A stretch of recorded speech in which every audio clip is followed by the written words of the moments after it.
नाव रुद्रा रुपेश शिवणकर. मी इयत्ता 5वीत शिकत आहे.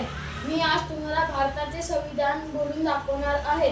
आम्ही भारताचे लोक, भारताचे एक सार्वभौम समाजवादी धर्मनिरपेक्ष लोकशाही गणराज्य घडवण्याच्या व त्यांच्या सर्व नागरिकांस सामाजिक, आर्थिक व राजनैतिक न्याय, विचार, अभिव्यक्ती, विश्वास, श्रद्धा व उपासना यांचे स्वातंत्र्य, दर्जाची व संधीची समानता निश्चितपणे प्राप्त करून देण्याच्या आणि त्या सर्वांमध्ये व्यक्तीची प्रतिष्ठान व राष्ट्राची एकता आणि एकात्मता यांचे आश्वासन